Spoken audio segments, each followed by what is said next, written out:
Han, wala bang mga reporters doon? Nag-aalalang tanong ng asawa ko. Kasalukuyan kaming patungo sa burol ng lalaking si Reyes. Hinalikan ko naman ito sa noo bago sinagot. Don't worry about them. Kaya nga nagdala ko ng mga tauhan natin upang maiwasan natin ang makukulit na reporters. Bumuntong hininga naman ito bago tumango. I'm sure naroon din ang mga magulang mo. Wika ko rito. Yeah, maikling sagot na lang nito. Kinabig ko naman ito upang mapasandal sa dibdib ko. Pagkababa pa lamang namin, sandamakmak na ang mga reporter sa paligid. Ngunit hindi ito mga makalapit sa amin dahil harang ito ng mga tauhan ko. Kaya naman payapa kaming nakalapit sa burol ng lalaki. Habang papalapit kami, napansin ko kaagad ang kapatid ko at ina nito. Pansin ko ang mugto at kalungkutan sa mga mata ng mga ito. Ngunit ang kapatid ko kaagad lumapit sa akin ng dahan-dahan. Masakit para sa akin na nakikitang nasasaktan ang kaisa-isa kong kapatid, pero wala din akong magawa sa mga nangyayari. Alanganin din akong ngumiti sa amin ng asawa ko na nasa tabi ko lang habang kargang anak namin. Kuya, wika nito sabay tulo ng luha nito. Alam kong gusto ko ako nitong yakapin, ngunit base sa tingin nito, alam kong nag-aalinlangan ito dahil kasama ko ang asawa ko. Baka iniisip nito na magagalit ang asawa ko o sakaling yakapin ako nito. Kaya naman ako na mismo ang lumapit dito ng tuluyan at niyakap ito ng mahigpit. Rinig na rinig ko ang hikbi nito sa mga bisig ko. I'm sorry, yun lang ang kaya kong sabihin. Bumitaw naman ito sa pagkakayakap sa akin. Mabilis itong umiling. You don't need to say sorry, kuya. Wala kang kasalanan. Kahit naman kasi hindi siya ang tunay kong ama, mahal ko pa rin siya dahil siya ang nakagisnan kong ama. She treated me like a princess. Minahal niya ako ng tunay. Umiiyak na wika nito. Labis na nagsisisi ang mami dahil sinabi niya rito ang totoo. Sana pala hindi na lang niya sinabi kung yun lang ang magiging paraan upang manatiling buhay si dad. Masakit, sobrang sakit, kuya. Alam kong naging masamang tao siya. Pero sa amin ni mami, mabuti siyang tao. Humihikbing pagpatuloy nito. Wala akong nagawa kung di yakapin lang ito. Biglang bumigat ang pakiramdam ko. Hindi ko kayang nasasaktan ng mahal kong kapatid. Pero wala nangyari na ang lahat. Napansin ko rin ang mga kaibigan ko na nasa unahan malapit sa burol ng lalaki. Nakamasid lang din sa amin ang mami ng kapatid ko. Lumuluha rin ito. Nandun din ang mga magulang ng asawa ko. Nang humupa na ito sa kakaiyak, mabilis itong bumaling sa asawa ko na nasa tabi ko lamang. Ate Andrea, sana hindi ka nagalit sa akin. Hindi naman kasi lingid sa akin ang pag-alis mo dahil sa ginawa ni kuya sa'yo. Kahit sinong asawa, magagalit talaga. Pero sana ngayon na alam mong kapatid ako ni Kuya Nick, sana hindi ka nagalit sa akin at hindi mo na ako pagsilosan. Wika nito kay Andrea. Ngumiti pa ito ng alanganin dahil sa huling sinabi nito. Binalingan ko naman ang asawa ko na kaagad din iniabot ang anak namin kay Nanay Esting. Kasama namin ito pagkatapos binalingan ang kapatid kong may ngiti sa labi. Hinawakan din ito ang mga kamay ng kapatid ko. Hindi ako galit sa'yo. Yes, nagsiselos talaga ako at nagalit dahil inuna ka pa niya noon kesa sa akin, asawa niya. Pero hindi ako galit sa'yo, kundi sa asawa ko. Pero nung nalaman kong kapatid ka niya, naintindihan ko at ipinagpasalamat ko pa nga na dinala ka niya kaagad sa ospital. Kasi kung nalaman ko kaagad na kapatid ka pala niya, ako pa mismo ang magsasabi sa kanya na daling ka kaagad sa ospital. Naintindihan ko na rin kung bakit gano'n na lang ang pagkataranta at takot ng asawa ko ng mga panahon na yun na duguan ka. Yun pala kasi lukso ng dugo. At magkapatid kayo, wika ng asawa ko sa kapatid ko habang nakangiti ito. Nandito lang kami para sa'yo, wika pa ng asawa ko sabay yakap sa kapatid ko na lumuluha kaagad. Thank you ate. Sobrang saya ko at magkasundo na tayo agad. Sabay-sabay kaming lumapit sa burol ng matandang Reyes. Niyakap naman ako ng ina ng kapatid ko, pati na rin ang asawa ko. Binati ko rin ang mga magulang ni Andrea. Salamat at pumunta kayo, wika ng ina ng kapatid ko. Hanggang sa ipasok na sa loob ng libingan ang bangkay ng matandang Reyes, lalo kong narinig ang hagulhol na iyak ng ina ng kapatid ko. Si Jenny naman, inalalayan nito ang mami nito habang umiiyak na rin. Pansin ko rin na umiiyak na rin ang asawa ko. Ang mga magulang din ito, ganun din. Samantalang, malungkot naman na nakamasid ang mga kaibigan ko. Si Mark naman, nakatitig lang sa kapatid kong umiiyak. Kitang-kita ko rito na nahihirapan din ito dahil sa sitwasyon ng kapatid ko. Masyadong mabigat ang eksenang nakikita ko, kaya mabilis akong lumayo sa mga ito. Nagpakawala ako ng mabigat na buntong hininga. Hindi ko akalain na sa kabila ng ginawa ng Reyes na yun, makakaramdam ako ng kalungkutan. Siguro dahil nasasaktan akong nakikitang nahihirapan ang asawa nito at kapatid ko. Hanggang sa may tumikim sa likuran ko dahilan upang mapalingon ako ang ama ng asawa ko. Pwede ba tayong mag-usap? Tanong nito. Mabilis naman akong tumango rito. Nagpakawala pa ito ng buntong hininga bago magsalita. Alam kong marami siyang ginawang kasalanan pero hindi ko maiwasang malungkot dahil kahit papano naging magkaibigan kami. Hindi ko lang lubos maisip na magagawa niya ang bagay na yun. Siguro nga hindi niya matanggap ang lahat ng kanyang nalaman. Wika nito sabay harap sa akin. Nakaharap lang kasi ito sa kawalan kanina. Malungkot ang muka at mga mata nito nang tumitig sa akin. Sana mapatawad mo na siya, iho. Alam kong pinagsisisihan na niya ang mga nagawa niya bago pa siya namatay. Humingi pa siya ng tawad sa akin. Hindi ko akalain na yun na din pala ang huling pag-uusap namin. Malungkot na pagpapatuloy nito. At sana mapatawad mo rin ako, iho. Akmang aalis na ito nang magsalita ako. Napatawad ko na po kayo, Dad. Mahinang wika ko rito. Mabilis naman itong bumaling sa akin. Kitang-kita ko rito ang sigla sa muka. Humakbang ito papalapit uli sa akin at niyakap ako nito. Salamat, iho. Sobrang swerte ng anak ko at ikaw ang napangasawa. Maraming salamat, anak. Wika nito. Hindi nakaligtas sa akin ang mabilis nitong pagpunas ng sariling mga luha. Ngumiti naman ako rito. Masigit ako, maswerte at nakilala ko ang anak niyo po. Wika ko. Ngumiti naman ito sa akin. Kaya pala hindi mo kinaya ang 1 taon na ipinapakiusap ko sa iyo. 1 buwan lang, sinundan mo na kagad ang mag-ina eh. Doon pa lang, alam ko kung gaano mo talaga kamahal ang anak namin. At salamat dahil doon, iho. Wika nito. Wala po yun eh. Mahal na mahal ko ang mag-ina ko. Hindi ko sila kayang mawalay na matagal sa akin. Ikababaliw ko kapag nangyari yun. Kumakamot na batok, nawika ko rito. Narinig ko naman ang pagtawa nito ng mahina, sabay tapik sa balikat ko. Lumipas ang 1 linggo. Pagkatapos ng burol ni Mr. Reyes sa araw ng mga lumipas, pumupunta kami ng asawa kong si Andrea sa mansyon ng Reyes upang kumustahin ang kapatid ko at ang mami nito. Alam ko rin na pumupunta rin doon si Mark, ngunit ayon sa balita ko, halos hindi naman siya kinakausap ng kapatid ko, lalo na't nagmo-move on pa ito sa pagkamatay ng nakagisna nitong ama.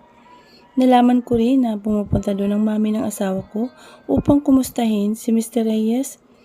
Han, punta lang ako sa opisina. Ipapahatid ko na lang kayo sa driver, okay? Wika ko sa asawa kong si Christine. Pupunta kasi ito sa mansyon ng Reyes upang dalawin ang kapatid ko at mami nito. Naging malapit na rin kasi ang dalawa at ganun din si Mrs. Reyes. Okay, Han, susunod ka ba ron? Tanong nito. Yes, Han, ako nang susundo sa inyo ni baby mamaya. Wika ko. Pagkarating ko ng opisina, kagad kong inasikaso ang mapapeles na kailangan pirmahan. Ngunit mabilis din akong umalis doon nang maalala kong kailangan ko palang pumunta sa kumpanya ng kapatid ko. Siya na kasi ang namamahala ng mga negosyo na naiwan ni Mr. Reyes na ipinamana sa aking kapatid at dahil kapatid ko ito, kaya naging business partner kami. Sa ngayon, ako na muna ang tumitingin sa kumpanya na hinawakan ng kapatid ko dahil hindi pa nito kakayanin na ngayon lalo na't hindi pa ito okay sa pagkamatay ng tinuring na ama. Hi sir, bati sa akin ang sekretary ng kapatid ko. Kilala na rin naman nila ako. Tuloy-tuloy akong pumasok sa loob ng opisina ng kapatid ko at tiningnan ng mga dokumento kung may kailangan ayusin at pirmahan. Sir, may meeting po pala si Ma'am Jenilyn for 2 o'clock in the afternoon. Wika nito pagkapasok sa loob ng opisina. Okay, ako nang bahala. Okay sir, wika nito sabay labas hanggang sa tumunog ang cellphone ko. Yes, where are you? Tanong ni Mark. ER company, maikling sagot ko. Ilang minuto lang ang dumaan nang magulat ako sa mga pumasok. Seriously, dito lang talaga kayo pumunta? Maang natanong ko sa mga kaibigan ko. Ngumiti lang ito ng mga nakakaloko at pabagsak na umupo sa soparon. Ganda din naman pala ng office ng kaaway mo. Pero ngayon, kapatid mo na ang may-ari. Dapat palitan niya na rin ang mga display at puro pang lalaking design. Kuminto ni Kit. Hindi ako makapag-desisyon dyan. Tipid na wika ko rito. Anyway, bakit dito kayo pumunta? Hindi ko naman ito opisina. Tanong ko sa mga ito. Nandito ka eh, kaya dito na rin kami dumiretso, wika ni Mark. May hindi ka pa pala kasi sinasabi sa amin. Wika ni Dins. Kumunot naman ang noo ko dahil sa sinabi nito. Anong hindi ko sinasabi? Maang natanong ko. About doon sa kanang kamay ni Mr. Reyes noon. Curious kami kung paano mo siya naging kakampi. Wika ni Vince. Well, past na yun but we're just curious, you know. Tumayo naman ako mula sa pagkakaupo sa swivel chair. Umupo rin ako sa sopa katabi ni Mark. Bumuntong hininga muna ako bago nagkwento. Simula nang makausap ko si Mr. Reyes noon, iba nang dating ng pananalita niya about my parents. Palagi niya kasing nababanggit ang pagkamatay ng mga magulang ko hanggang sa nagdesisyon ako at gumawa ng paraan para makalapit sa kanang kamay nito na walang nakakaalam, isa man sa mga tauhan nito.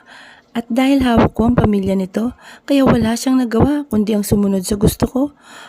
Bago pa man ako pumunta sa lungga ni Mr. Reyes, may plano na kami noon ng kanang kamay niya kung ano ang dapat niyang gawin at paano siya kikilos upang makunta kayo. Mahabang wika ko sa mga ito. Tumangutango naman ang mga ito. That's Montenegro blood. Nakangising wika naman ni Kit. Napangisi na rin ako sa anyo ng mga ito. Halatang proud sa akin eh. Pagkatapos ng usapan namin, kanya-kanya na kaming nagsiuwian. Diretso ka na ba sa mansyon? Tanong ni Mark sa akin habang papunta kami sa parking lot. No, susunduin ko mag-ina ko. Nasa mansyon sila ng kapatid ko. Sagot ko rito. Nilingon ko naman ito at nagkakamot na naman sa batok. Pwede sumama? Tanong nito. Ngumisi naman ako. Wala ka bang sasakyan? Pang-aasar ko rito. Tinapunan naman ako nito ng matalim na tingin. Che, syempre, dadaling ko ang sasakyan ko. Nagpapaalam lang eh. Bawal ba? Wika nito sa akin. Natawa naman ako bigla. Okay, wika ko na lang dito. Mabilis naman kaming nakarating sa mansyon ng kapatid ko. Kaagad kong nakita ang asawa ko, anak ko at ang mami ng kapatid ko. Han, pagtawag ko rito, mabilis naman itong bumiling sa akin. Hinalikan ko ito sa pisngi at ganun din si Mrs. Reyes. Ang kaibigan ko naman, nasa likuran ko lang at maagap din itong bumati sa mami ng kapatid ko. Si Jenilyn ho, tanong ko sa ina nito. Umakit sandali at nabasa yung damit niya eh. Naihiyan ni Baby Daniel. Natatawang wika nito, ngunit kakakitahan pa rin ng kalungkutan ang mga mata nito. Well, hindi naman madali ang makalimutan ng asawa nito. Pansin kong napangiti ang asawa ko, nasa crib ang anak namin at panay kalampag ng mga kamay at paa nito. Umupo naman ako sa tabi ng asawa ko habang nasa kabila si Mrs. Reyes. Ang kaibigan ko naman nasa kabilang upuan. Hanggang sa marinig namin ang yabag na pababa. Pansin ko kagad na sa akin nakatutok ang mga mata ng kapatid ko. Kitang-kita dito ang sigla. Mabilis itong bumaba ng hagdan. Kuya, masiglang wika nito. Mabilis itong yumakap sa akin. Ewan ko ba para sa akin? Little sister ko ito kahit na matanda na rin ang edad nito. Pabibi pa rin kasi ito sa akin eh. Napakaswerte ng kapatid. Napakasweet. Ang matamis nitong ngiti na palitan ng pagkagulat sa mukha. Napansin kong saka lang nito nakita na kasama kong kaibigan ko si Mark. Bigla ring namula ang mukha ng kapatid ko pagkatingin sa kaibigan ko. Si Mark naman parang gusto ko pang batukan at ang lagkit ng titig sa kay Jenilyn para bang gusto nitong kainin ang kapatid ko anumang oras. Ngunit nagulat na lamang ako nang umirap ng matalim ang kapatid ko sa kaibigan ko. Bigla ko rin napansin ang pagkamot ni Mark sa batok nito. Hindi ko tuloy na iwasan ang matawa ng mahina. Kaya pala, alanganin itong pumunta rito dahil masungit ang kapatid ko. Nako, mukhang mahihirapan pa yata ang kaibigan ko sa kapatid ko. Well, much better. Sa isip-isip ko, nawala lang ako sa pag-iisip nang marinig ko ang pagsalita ni Mark at ang pagtayo nito. Hi Jen, wika nito sa kapatid ko at akmang hahalik ito sa pisngi ng kapatid ko nang bigla itong matigilan ng taasan nito ng kilay ng kapatid ko. Bigla naman itong umatras at pumantay sa akin sa pagkakatayo. Kumamot na naman ito sa batok. Narinig ko na lang ang tawanan ng asawa ko at ni Mrs. Reyes. Hindi ko rin napigilan ang matawa ng mahina. Tumigil lang ako nang tapunan ako ng kaibigan ko ng pamatay na tingin. Nako, pagpasensyahan mo ng anak ko iho. Natatawang wika ni Mrs. Reyes sa kaibigan ko. Ayos lang po, mas ginaganahan nga akong manligaw kapag ganyan eh. Sagot naman ni Mark. Ngumiti pa ito ng matamis sa kapatid ko sabay kindat. Kitang-kita ko naman kung gaano namula ng sobra mukha ng kapatid ko. Hindi ko tuloy napigilan ang kiligin sa dalawang ito. Nakikita ko na magandang relasyon ng mga ito, person. Che, kumain na nga lang tayo. Tara na ate. Ate Andrea, kuya, yaya ng kapatid ko. Ako, hindi mo yayayain? Tanong bigla ni Mark. Umirap lang ang kapatid ko. Natatawa naman na humakbang si Mrs. Reyes papunta ng hapag-kainan. Kasunod ang asawa ko, nakasunod din ang kapatid ko. Sumunod na rin ako rito, ngunit pansin kong hindi yata sumusunod ang kaibigan ko. Paglingon ko ay siyang pag-alis nito. Saan ka pupunta? Biglang tanong ko rito. Gusto kong matawa sa ginawa nito at mukha itong batang matampuhin. Naramdaman ko rin na huminto sa paglalakad si Jenilyn, samantalang ang asawa ko napapangiting sumunod. Sa mami ni Jen, nakatalikod na ang kaibigan ko. Uuwi na, may importante pa pala akong pupuntahan, dude. Wika nito na hindi man lang nag-aksayang tumingin sa akin. Ramdam kong nandun lang ang kapatid ko hanggang sa mapangisi na lang ako. Okay, sasabayan na lang kita sa kadramahan mo, total. Mukhang nakakaawa ka ngayon. Mukhang ito ang drama mo sa kapatid ko. Pagbibigyan kita, nangingiting wika ko sa sarili. Okay, sige, ingat ka Mark. Kita na lang tayo ha, kunwarang wika ko. Sabay tatali ko dito at naglakad. Papuntang dining. Nilagpasan ko lang ang kapatid ko, ngunit niyaya ko na rin itong pumunta ng dining. Pansin kong hindi ito sumunod sa akin na siyang ikinangiti ko. Binagalan ko pa ang lakad ko upang marinig ang maaari nitong sabihin. Aalis ka? Sigurado ka? Kung kailan naman kakain? Rinig kong wika ng kapatid ko kay Mark. Hindi mo naman ako niyayaya ah. Nakakahiya naman at hindi ako welcome kumain dito. Rinig kong sagot ni Mark. Napapailing na lang ako sa kadramahan nito. Kailan pa ba ito nagdrama? Wala yata akong matatandaan hanggang sa bigla na lang akong mapalingon dahil sa pagsigaw nito. Ouch! Aray! Masakit, Jen! Stop, wika ni Mark. Ayun pala, piningot ng kapatid ko. Ang tenga nito, dami mong arte, wika ng kapatid ko habang naglalakad ito. Palapit sa akin, nang hawak-hawak nitong tenga ng kaibigan ko. Oo na, kakain na. Bitawan mo ng tenga ko. Ang sakit eh. Reklamo ng kaibigan ko. Pansin ko naman na binitawan ito ng kapatid ko habang nakapamewang pa dito. Ang arte mo, daig mo pang babae. Bakla ka ba? Wika ng kapatid ko na ikinanlaki ng mga mata ko. Paktay kang bata ka, my little sister. Nang mapansin kong nangunot noo ang kaibigan ko at biglang umisi habang nakatitig sa mukha ng kapatid ko. Humakbang din ito palapit sa kapatid ko habang umaatras naman ang kapatid ko. Anong sabi mo? Bakla? Ako, bakla? Tanong ni Mark sa kapatid ko na parang hindi makapaniwala. Okay, baby. Ipapakita ko sa'yo ngayon ang baklang sinasabi mo. Bigla naman tumili ang kapatid ko at mabilis itong tumakbo palapit sa akin. Yumakap pa ito. Kuya manyak kaibigan mo Sumbong ng kapatid ko na ikinahalakha ko. Grabe naman, manyak talaga. Che, I'm not. Don't you ever say that again na bakla ko. Dahil pagsisisihan mo ang sinasabi mo, baby. Wika ng kaibigan ko. Ngumisi pa ito, ngunit kalaunan kumindat ito sa kapatid ko. Hindi na talaga ito nahiya na naroon lang ako. Dumilat lang ang kapatid ko at matinding irap ang binigay nito sa kaibigan ko. Che, para kayong mga bata. Kumain na tayo. Naiiling na wika ko rito. Pagka-uwi namin ng asawa ko, nagulat na lang ako bigla nang muntik na itong matumba. Karga pa naman ito ang anak namin. Honey, are you okay? Tanong ko rito. Kinuha ko rin kagad dito ang anak namin at inalalayan ito. Medyo nahihilo ako, Han. Wika nito. Mabilis ko naman itong inalalayan papunta sa master bedroom namin. Ngunit pagkarating pa lang namin sa tapat ng pinto ng kwarto namin nang bigla na itong bumagsak. Mabuti na lang naalalayan ko ito ng isang bisig ko. Nasa kabilang bisig ko kasi ang anak namin. Han! Dahan-dahan kong iminulat ang mga mata ko. Napabaling ako sa kabilang side ko nang maramdaman ko ang pagpisil sa kamay ko ng kung sino. Ang asawa ko lang pala. Nakangiti ito ngunit may pag-aalala sa mukha nito. Han, finally you're awake. Kumusta ang pakiramdam mo? Nahihilo ka pa ba? Sunod-sunod na tanong ng asawa ko. Nakaupo ito sa kama, malapit sa kinahigaan ko. Inaalalayan pa ako nitong makaupo ng maayos.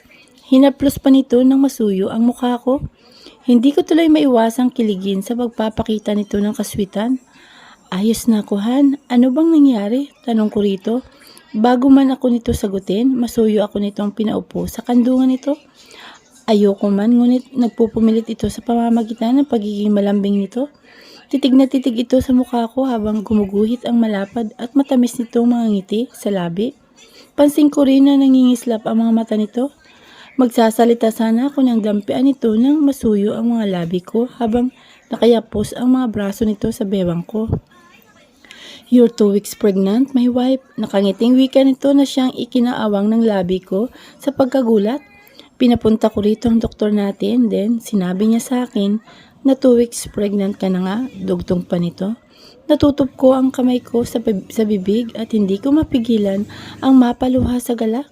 Yes, masaya ako at magkakabibi na uli kami.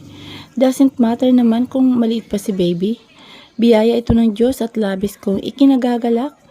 Why are you crying? You're not happy? Biglang tanong ng asawa ko. Bigla rin nalungkot ang mukha nito. Kaya naman, kaagad akong umiling ng sunod-sunod. I'm happy, sobra. Kaya nga hindi ko napigilan ang mapaluha wika ko rito. Pansin ko naman ang bigla nitong pangiti ng matamis at mabilis ulit ako nitong kinintala ng halik sa labi. Pinunasan din ito ang luhang kumawala sa mga mata ko. Mituhan, sobrang happy ko. Magkakaroon na tayo ng 2 baby. Gusto mo ba, Han? Gawin nating kambal yan? Pilyong wika nito sa hulihang sinabi. Hindi ko tuloy maiwasang umirap dito at tampalin ng mahina sa braso nito. Ginantihan lang ako nito ng halakhak hanggang sa mapansin kong wala pala sa tabi ko ang anak namin. Nasaan ang anak natin, honey? Tanong ko sa asawa kong si Nick. Nasa ibaba, nagising kasi kanina kaya pinakarga ko muna kay Nanay Esting. Tumango naman ako rito. Akmang halik na naman ito nang pigilan ko ito. Bigla naman itong sumimangot na siyang ikinatawa ko. I'm hungry na, Han. Baka kasi kung saan pa yan mapunta Sige ka, kawawa si baby. Kapag nagutom ito, kunwari wika ko. Bigla naman itong ngumiti. Ngiting may kalukuhan. Okay, honey, basta mamaya pa-score ha. Pilyong wika nito na siyang ikinakurot ko rito sa tagiliran nito. Puro kakalukuhan, tara na nga, yaya ko rito. Humalakhak lang ito ngunit kagad din ako nitong inalalayan.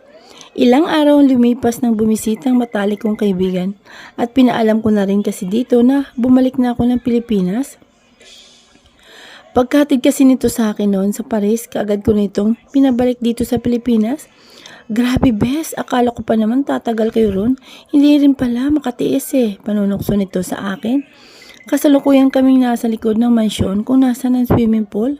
Wala naman kasi noon ang asawa ko at pumunta ng opisina nito. Wala sinundan kami kagad dahil lang ko rito at hindi mo rin kayang tiisin siya ng matagal. Panunukso pa nito.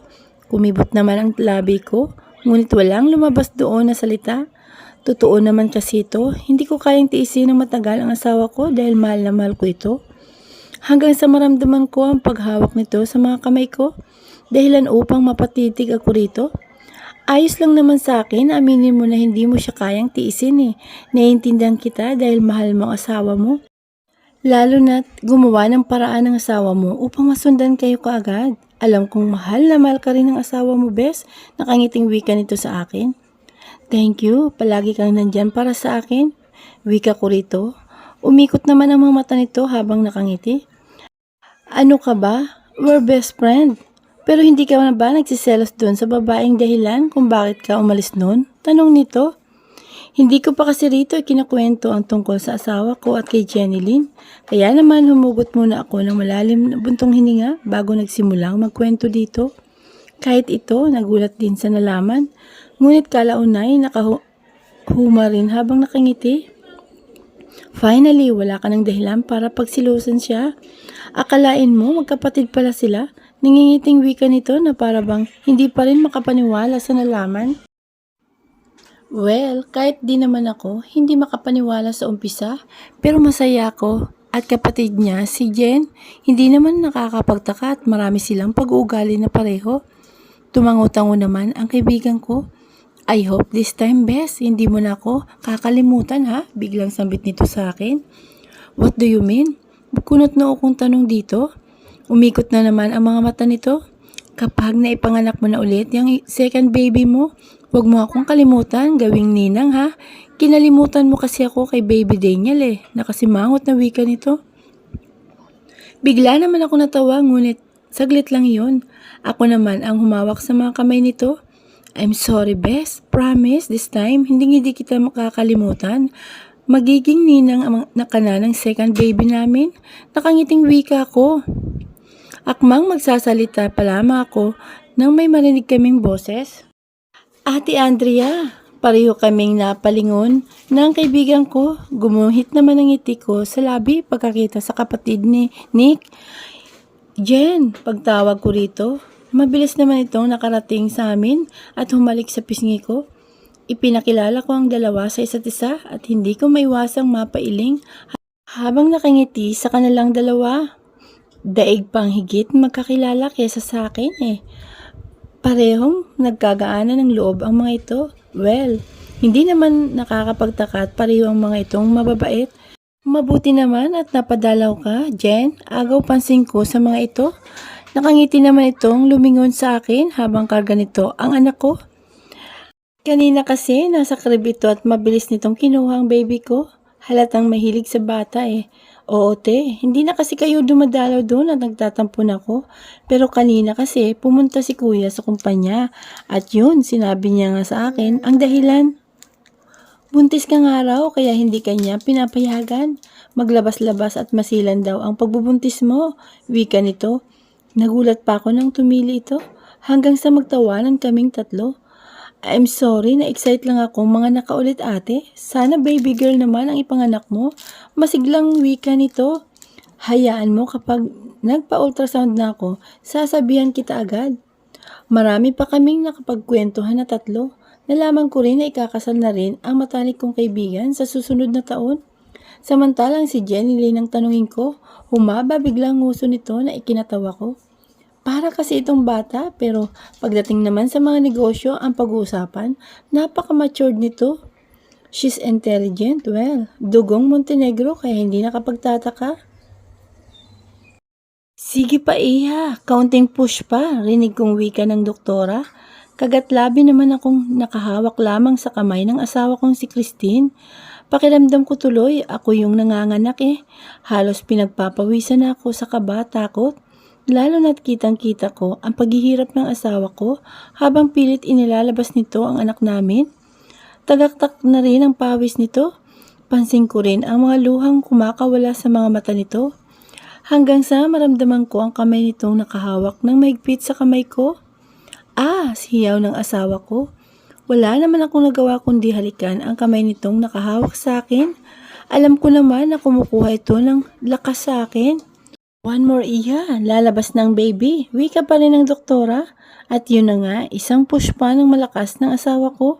Lumabas nga ang anak namin. Bigla naman itong umiyak na malakas. Hindi ko naman may paliwanag ang nag-uumapaw na saya sa puso ko pagkakita sa anak namin. Mabilis kong binalingan ang asawa ko at ayun nga, nakatunghay rin ito sa anak namin. Ngunit kaagad din itong bumaling sa akin nang maramdaman siguro nitong nakatingin ako rito. Hindi ko napigilan ang mapaluha sa galak. Kaagad kong hinagkan sa mga labi, sa mukha at sa noo ang mahal kong asawa. Kitang-kita ko rin dito ang matamis at kasiyahan sa mga mata. Kahit na halatang pagod na pagod ito. I love you. Masuyong wika ko sa asawa kong si Christine. I love you too, husband. Sagot nito hanggang sa unti-unti itong pumikit. Tanda ng kaantukan at pagod. Habang natutulog pa ang asawa ko, panay-tili naman at hindi mapakali ang kapatid ko. Mas excited pa ito sa amin Simula kasi nang wala man itong manganganak na ang asawa ko, kagad itong pumunta rito sa ospital. Nagawa pa nitong ipakansil ang meeting nito para lang makapunta agad dito. OMG kuya, ang cute-cute ng baby niyo ni Ate Christine. Masiglang wika nito. Napapailing na lamang ako habang nakangiting pinagmamasdan nito. Saan pa ba magmamana yan Di sa amin ng Ate Andrea mo, sagot ko rito. Akin na muna si baby, my little sister. Kanina mo pa siya karga Nakakapagselos na, dugtong ko pa rito. Paano ba naman kasi? Hindi pa nga nag-iisang minuto sa mga bisig ko ang anak namin ni Christine. Kinuha nito kaagad. Narinig ko na lang ang hagikik nito habang iniaabot sa akin ang baby namin ng asawa ko. Para talagang bata. Ang layo-layo nito kapag iba ang mga taong kaharap namin. Masyado kasi itong matured kapag ibang kaharap. Ngunit napansin ko rin bigla ang pagsimangot nito habang nakatitig sa akin. What? Tanong ko. I'm not little sister, kuya Che, wika nito. Halatang inis ang muka, kandahaba rin ang uso nito. Hindi ko tuloy napigilan ang mapang hindi sa inasal nito. You are my little sister. Tingnan mo naman kapag umarte ka riyan, You look like a baby. Pang-aasar ko pa rito. Kuya, nagpapadyak na wika nito na lalo't ko tuloy ikinatawa. Ngunit pareho kaming napabaling sa pinto nang marinig namin ang mahinang tumatawa ron. Pansin ko ang biglang pamumula ng mukha ng kapatid ko habang nanlalaki ang mga mata nito. Siguradong napahiya ito sa asal bata nito. Samantalang kaibigan ko naman na si Mark, amused na nakatingin sa kapatid ko. Tingin ko tuloy, lalo pa itong na-inlove sa kapatid ko, kahit mukha itong bata. Ipinaalam ko kasi sa mga ito na manganganak ang asawa ko ngayong araw. At dahil wala naman siguro itong gagawin sa opisina nito, kaya nandito kaagad ito. O baka dahil alam nito na naririto si Jenny Lynn. Napansin ko biglang pagpormal na mukha ng kapatid ko. What are you doing here? Seryosong tanong nito kay Mark. Nawala na ang pagiging bata nito. Lumapit naman si Mark dito na halos kaunti na lang. Mahahalikan na nitong kapatid ko. Napailing naman ako bago nagsalita. Know your limits, Mark. Pinaseryoso ko pang boses ko. Tinapunan lang ako nito ng tingin bago ngumisi. At pagkatapos tumingin uli sa kapatid ko. Inilapit pa nito ang mukha sa kapatid ko na siyang ikinaatras naman ito. Akmang magsasalita ako nang magsalita ang kaibigan ko. Relax baby, hindi naman ikaw ang pinuntahan ko rito. Nakangising wika nito. Napailing na lamang ako sa kapilyuhan nito. Kunwari pa, alam ko naman ang kapatid ko ang pinakadahilan nito kung bakit ito napaagang pumunta. Gusto lang nitong inisin ang kapatid ko. Pansin ko ang pagkapula ng pisngi ng kapatid ko sa may irap sa kaibigan ko at lumapit sa akin upang umupo ron. Nagbatian naman kaming dalawa ni Mark. Sa mansyon na lang daw susunod ang mga kaibigan natin, wika nito sa akin. Napangisip pa ako ng lihim dahil nakapamulsa pa ito sa harapan namin ng kapatid ko.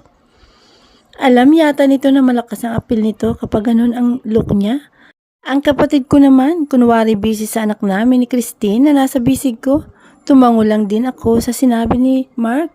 Nagpahanda kasi ako ng kaunting salo-salo sa mansyon para sa panganganak ng asawa ko. Kaya sigurado mamayang gabi, nandun ang mga kaibigan ko at kaibigan na rin ng asawa ko at kaibigan ng kapatid ko. Ang cute nyo talaga, baby. Kamukha mo si Ate Andrea. Wika ng kapatid ko na mukhang kinakausap ang batang wala pang muwang. Gusto mo na rin ba ng baby? Sabi ka lang, baby ha? At willing naman ako. Wika naman ni Mark. Umiral na naman ang malababaerong dila nito. Kumindat pa ito sa kapatid ko. Gusto mo bang basti din na kita ngayon din? Mataray na wika ng kapatid ko na ikinatawa ko ng mahina. Umanda na naman kasi ang kasungitan nito. Pansin ko bigla ang pagkamot sa batok ng kawawa kong kaibigan. Halatang under o mas tamang tinamaan lang talaga sa kapatid ko. Nagbibiro lang mahinang wika nito. Akmang magsasalita ang kapatid ko nang marinig namin ang mahinang boses ng asawa ko. Dahilan para itaboy ko muna palabas ang dalawa. Bumati muna ang kapatid ko at kaibigan ko sa asawa ko bago ang mga ito lumabas. Kitang-kita ko ang sigla sa mukha ng asawa ko. Mabilis ko ritong inilapag sa tiyan nito ang anak namin na malisbis naman ang luha nito. Oh, my baby, wika nito. Our baby Han, pagtatama ko rito. Mabilis naman itong bumaling sa akin habang natatawa ng mahina. Ngumiti naman ako rito habang pinupunasan ang mga luha nito. Hinagkan ko rin ito sa noo. Titig na titig naman ito sa anak namin. Anong gusto mong ipangalan sa anak natin, Han? Masuyong tanong ko. Princess Claudine Montenegro. Tumingin pa ito sa akin habang nakangiti. Gusto mo ba ang pangalan na ibinigay ko sa anak natin? Tanong nito. Mabilis ko naman itong binigyan ng smack kiss ng paulit-ulit. Tumawa naman ito habang pinipigilan ako. Han, tinatanong kita kung nagustuhan mo ang pangalan na ibinigay ko sa anak natin. Hindi ko sinasabi na halikan mo ako. Natatawang wika nito. Tinitigan ko naman ito ng buong pagmamahal habang nakangiti. Hinaplos ko rin ang magandang mukha nito. Kahit naman anong ipangalan mo sa anak natin, honey ko. Magugustuhan at magugustuhan ko yan dahil ikaw ang nagbigay ng pangalan. Seryosong wika ko rito. Napangiti lang ako nang lumuha na naman ito. Alam kong tears of joy yun. Thank you, honey. I'm so lucky to have you. Malamdaming wika nito sa akin. Ako ang higit na maswerte at nakilala kita. Binigyan mo ako ng mga anak at sisiguraduhin kong hindi lang dalawa ang magiging anak natin. Pilyong wika ko sa huling sinabi ko. Hinampas naman ako nito nang mahina sa braso bago umirap na siyang ikinatawa ko na lang. Hinang-hina pa nga ako, yan na agad ang nasa isip mo. Nakangusong wika nito. Hinagkan ko naman ito sa mga labi bago pa man ako makapagsalita. Pumasok na ang dalawang asungot. Hep hep, tama na muna ang sweetness at baka lang gamin dito. Makagat pa si baby, kasalanan niyo pa. Biglang banat ng kapatid ko. Hindi ko tuloy naiwasan ang matawa ng malakas. Ganon din ang kaibigan ko. Nakasunod lang nito. Natatawa naman ng mahina ang asawa ko. Hindi ko kasi akalain na may ganong side din pala ang kapatid ko. I'm so happy to have you. Biglang wika ni Mark sa kapatid ko. Bigla naman tumaas ang kilay ng kapatid ko. Bakit? Sinagot na ba kita? Makaangkin ka naman, Wika nito, sabay irap nito. Mabilis naman itong lumapit sa asawa ko. Napapailing naman ako habang napapangiti. Samantalang ang kaibigan ko, napakamot na lamang sa batok. 8:00 na ng gabi nang pumunta ang mga kaibigan ko sa mansyon. Ganon din ang kapatid ko kasama ang ilang kakilala nito. Nandun na rin ang best friend ng asawa ko. Hedod, isa-isang nagsibatian ng mga ito. Congrats, nakadalawa ka lang na agad ng baby Nakangiting wika ni Kit. Kayo kaya. Kailan ninyo balak nakangising wika ko sa mga ito? Kasalukuyang kaming nasa baba sa sopa, samantalang ang mga kaibigan naman ng kapatid ko nandun malapit sa pool. Ang asawa ko naman nasa kwarto lang kasama ang anak namin. Inakyat naman siya, sandali ng kaibigan nito, pati ng kapatid ko. Ilang oras lang ang mga ito, bumalik na ulit sa swimming pool kung nasaan ang ilang kaibigan nito. Kapag dumating na ang itinadhana, nakangiting wika naman ni Dance. Well, saka na siguro kapag asawa na ni Mark ang kapatid mo. Nakakalokong ngiti ang binigay ni Vince kay Mark. Asawa ka agad, hindi pa nga sinasagot At ang masakla pa dyan kung walang makuhang sagot. Natatawang pang-asar ni Kit. Pansin ko naman ang masamang tingin ni Mark sa mga ito hanggang sa lumapit si Vince kay Mark at inakbayan ito. Alam ko na kung anong madali para mapasagot mo ang kapatid ng kaibigan natin. Nakangiting wika nito, ngiting may kalukuhan. Hindi na talaga ito mga nahiyang pag-usapan ng kapatid ko. Karap lamang ako ng mga ito. Umiling na lamang ako ngunit hinintay pa rin ang maaari nitong sabihin kay Mark. Nakakunot noon naman na bumaling si Mark kay Vince. Ano, siguraduhin mo lang na maganda yung sasabihin mo at matatamaan ka sa akin, wika nito. Nagtawanan tuloy ang tatlo habang ako naman napangiti sa sinabi nito. Siyempre bilang kapatid ni Jenny Lynn, masaya ko na makita na malinis ang intensyon nito sa kapatid ko. Hey dude, chill ka lang, wika nito sabay taas ng kamay, ngunit ibinalik nito ang pagkaakbay dito. Para sagutin kanya kaagad at para matakot siyang umaagaw ka ng iba, kailangan mo siyang pagsilosin. Nakangiting wika ni Vince. Pansin ko rin ang pagsing-ayunan ni Kit at Vince. Yes, dude. Simula kasi nang tamaan ka sa kanya at manligaw, wala ka nang naging babae sa buhay mo. Well, tama lang naman yun. Pero I think mas maganda kung susubukan natin alamin ang magiging reaksyon ng mahal mong si Jen. Nakangiting wika ni Kit. Hindi ba dude? Baling naman sa akin ni Dance at dinamay pa talaga ako ng mga ito ha. Samantalang si Mark naman, seryoso lang ang muka, halatang nag-iisip. Che, dinamay niyo pa ako. Nakalimutan niyo sigurong kapatid ko ang pinag-uusapan niyo. Nakangiting wika ko sa mga ito. Natawa lang ang mga ito, puro talaga kalukuhan. What do you think? Dapat ko bang subukan ang sinasabi ng mga siraulong ito? Baling ni Mark sa akin. Naghagal pa ka naman ang tatlo sa sinabi ni Mark. Well, kung gusto mong malaman ang nararamdaman ng kapatid ko, sa'yo, ikaw ang bahala. Nakangising sagot ko dito. Wala naman itong lumingon. Kung nasa ng mga kababaihang nagkakatipon, sakto naman na palapit ang kapatid ko kasama ang dalawa nitong kaibigan. Hey, Jen, baka pwede naman mahiram ang mga kaibigan mo rito. Kakwentuhan lang, biglang wika ni Dance. Hindi pa nakakapagsalita ang kapatid ko nang sumagot ang isa sa mga kaibigan nito. Sure, no problem. Bumaling pa ito sa kapatid ko na mukhang nagpapaalam. Tumango lang ang kapatid ko at iniwan ang dalawang kaibigan sa amin. Patungo naman ito sa kusina, ngunit natigil ito sa paghakbang nang marinig nitong boses ni Mark. Hi, I'm Mark, wika ng kaibigan ko. Humiti pa ito ng matamis sa babae na siyang ikinatili ng babae. Pansin ko rin sa gilid ng mga mata ko ang hindi paghakbang ng kapatid ko para bagang napako ito roon. Samantalang ang mga kaibigan ko, patay mali siya. Ngunit kalaunay umalis din ang kapatid ko at dumiretso sa kusina. Pansin ko ang paglunok ni Mark na siyang ikinangisi ko. Mukhang takot yata sa magiging resulta ng ginawa niya. Hanggang sa lagpasan sana kami ulit ng kapatid ko nang tawagin ito ni Vince. Baby, Jen, dito ka na muna. Nakangiting wika nito. Tumingin kami lahat sa mukha ng kapatid ko. Napakaseryoso na nito at alam ko na itong ayaw kong makita sa mukha nito. Bigla akong binalingan si Mark na ngayon kakikitaan ng takot sa mga mata. Pansin ko rin ang tense sa mukha ng tatlo. Samantalang ang dalawang babae na kaibigan ng kapatid ko ay parang walang mga nalalaman. Well, wala naman talaga akmang magsasalita ito ng mapabaling ito kay Mark. Ang kamalasan pa at humawak ang babae sa may parte ng abs ni Mark. Napatayo tuloy ang kaibigan ko. Sabay baling sa kapatid ko. Natawa naman ang mahinang tatlong kaibigan ko na sinabayan ng dalawang babae. Halatang hindi nito napapansin ang mainit na sitwasyon. Ang tatlo naman biglang na-enjoy sa nakikitang eksena.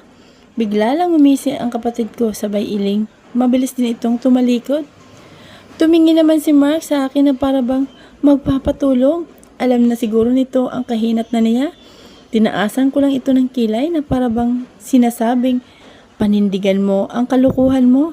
Pagkaalis ng dalawang babae, saka naman niya pinagbabato ng pilos ang mga ito. Kasalanan niyo eh. Lagot ako nito. Wika ni Mark sabay sabunot sa ulo. Halatang problemado, parabang maiiyak. Hindi ko tuloy naiwasang matawa sa kalagayan nito. Ako naman ang umakbay dito. Relax dude. Kapatid ko siya. Don't forget that. Nakangiting wika ko. Saka naman ito tumitig sa akin. Hanggang sa mahulaan ito ang ibig kong sabihin.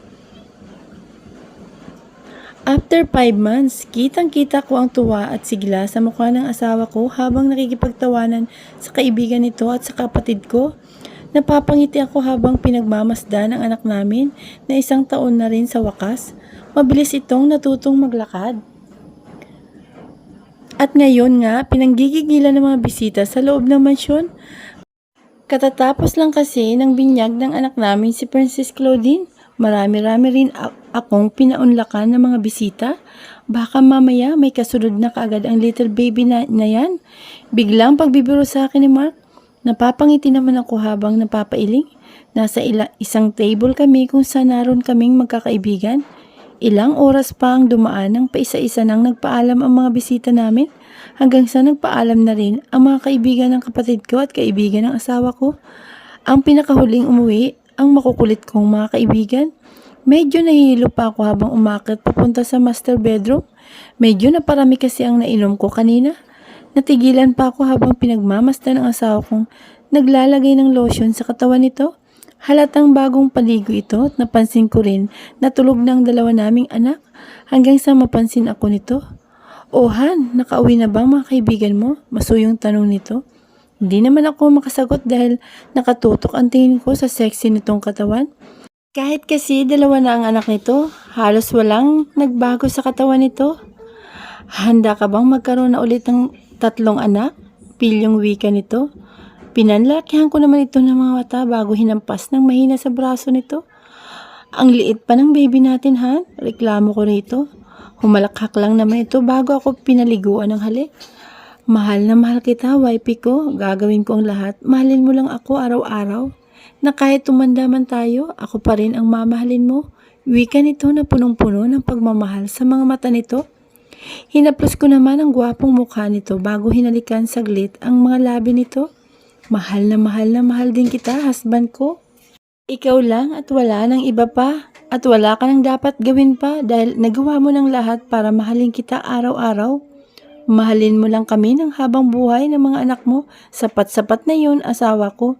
At pangako, kahit hindi mo sabihin, ikaw at ikaw lang ang mamahalin ko hanggang sa pagtanda natin. Madamdaming wika ko rito. Pansin ko bigla ang pamumula ng mga mata nito na para bang naiiyak. Ngumiti pa ito sa akin, nakitang-kita sa mukha nito ang tunay at wagas na pag-ibig nito. "Salamat, honey ko. Pangako, ikaw lang ang nag-iisang babae sa buhay ko habang buhay at ang mga anak lang natin ang magiging anak natin. Hindi ko hayaan na masira ang pamilya natin dahil sa mga tukso na nasa paligid. Sapat na kayo upang maging matino akong daddy at asawa."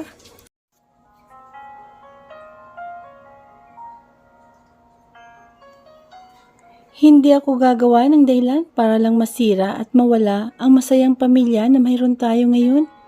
Sobrang mahal ko kayo. Mahal na mahal. Kayo ang buhay ko. Napakagatlabi naman ako sa pinipigilang luha sa mga mata ko. Ngunit hindi ko rin nakayanan at kusa itong kumawala na siyang pinunasan naman kaagad ng asawa ko.